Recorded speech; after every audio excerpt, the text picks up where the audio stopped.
Pol Vilaseca, senior economy designer at King, and Pietro Guardascione, senior director of envelope design at King. Hero was an action RPG that was developed by King and soft-launched during 2016 in different countries in Asia. In the game, you could choose among three heroes, warrior, mage or archer, to play through levels that consisted of sets of successive combats against groups of enemies of various types. Although the game was cancelled before making it to a global release, the design challenges that were faced during its development gave us some valuable learnings about designing mobile RPGs. The purpose of this article is to collect our experiences while designing some of the systems in the game. The main loop of the game was rather simple. By completing quests, players accumulated gold that could be spent buying new items. Stronger equipment increased the overall power of the hero, which in turn allowed quests of increasing difficulty to be played. With the simple main loop described above, the overall player experience was determined essentially by three game systems. A combat system, consisting of all the elements that contribute to the outcome of a combat and their interrelations. As in many RPGs, these elements include player stats like attack, health and defense, chance of dealing critical damage, elemental or splash damage, etc. The outcome of a combat is determined through the combat equations that relate the status of heroes to those of enemies. For instance, given the attack power of a hero and a monster's health, the equations of combat determine the number of hits it will take to kill that monster. A progression system, which consists of the set of rules that determine how the different hero and monster stats grow as the player progresses through the game. In hero, progression was mainly driven by gear. The status of a character were determined by the gear he had equipped. The higher the level of an item, the more it would contribute to the character stats. The current level of a hero determined the level of the gear that the hero could equip, and hence the stats that the hero would have. The chest system, which was a random reward system, through which gear was delivered. The chest system consisted of the different types of chests present in the game and the rules to which they were subjected: job price, frequency, item probabilities. There were chests of many types, each of which had its chances of delivering items of a given rarity. Each of the systems described here could be analyzed on its own.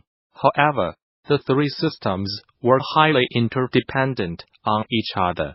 For example, since the progression system was essentially driven by gear and gear was obtained by collecting chests, this meant that the chest system was the core driver of progression. Setting up the right chest rules and their job frequency was crucial to fuel an appropriate progression rate for the heroes.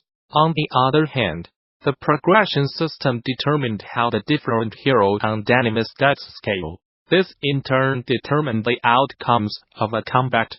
Hence, the combat system had to be carefully designed to accommodate the specific character progression we had designed.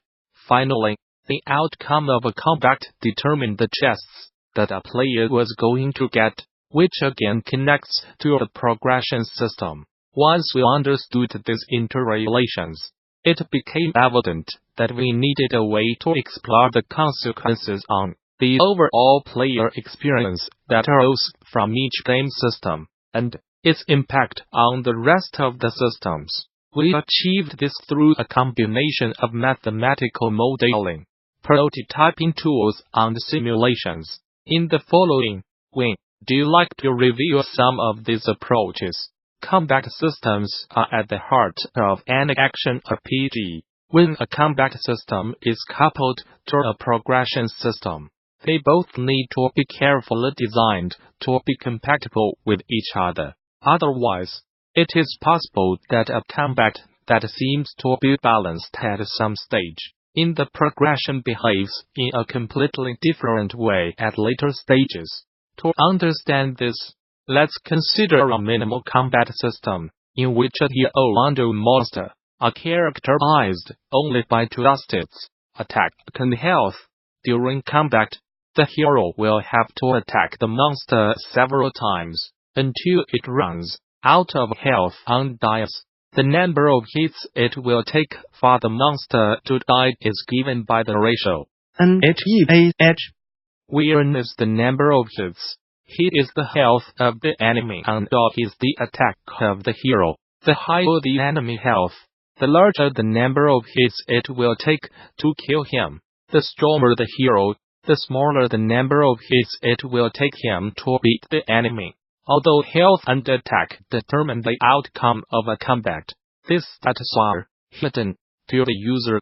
The only variable that the user perceives in practice is the number of hits that it will take to kill an enemy, or to get killed by it, and not the attack or the health on their own. Hence, we can say that the sensation of combat is given by the number of hits it takes to kill I. On different lines, the hero and enemy stats evolve following the progression system. This means that the parameters at hand depend on the hero level and the enemy level respectively. Hence, the number of hits it will take for a hero of level X to kill an enemy of level Y will be a function of both hero level and enemy level. NX YHEYAHX.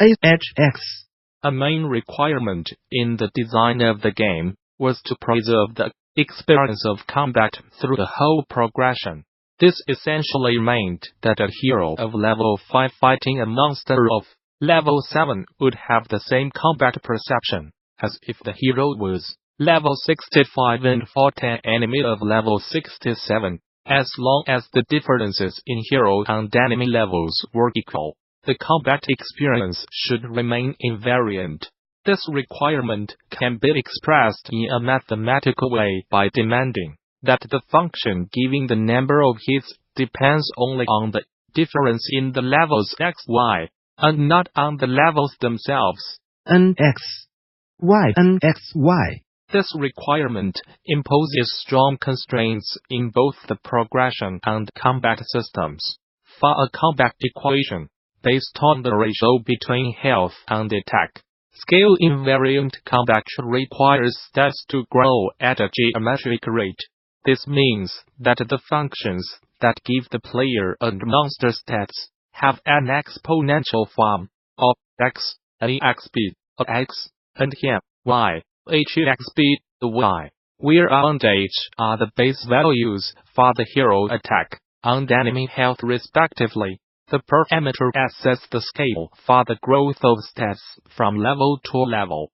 Plugging the previous expressions for the hand into the formula for n, x, y, we obtain n, x, y, h, exp, x, y, which clearly depends on the difference of levels x and not on the levels themselves. This ensures that the combat experience of a player will remain balanced at any scale. More realistic combat systems include aspects like damage mitigation, critical hits, or elemental damage. Special care has to be taken when setting up their corresponding equations of combat are such that they depend only on the difference x-y. Once we had a robust model for combat that would ensure the right scaling, we built a combat simulator in Python that calculated the number of hits it would take to kill a given enemy, or to get killed by him.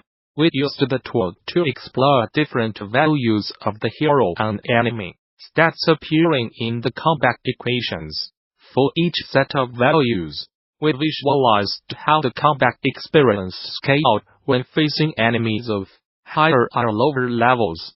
This allowed us to balance the hero and enemy states, and ensure that the combat experience satisfied all design requirements. Moreover, any new enemy type or item could easily be incorporated into our model. and the tool allowed us to produce its corresponding stats with no cost at all. Figure 1. Snapshot of the combat simulation solving the combat equations.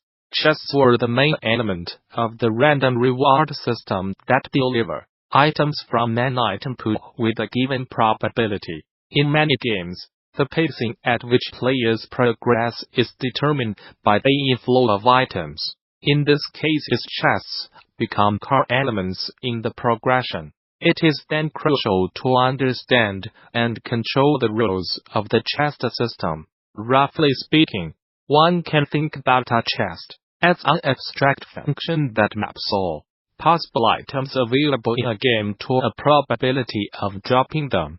Different chest algorithms would be different mappings from the item space to the probability space. After a large number of drops, the chest algorithm will be responsible for how the distribution of items in player inventories looks like.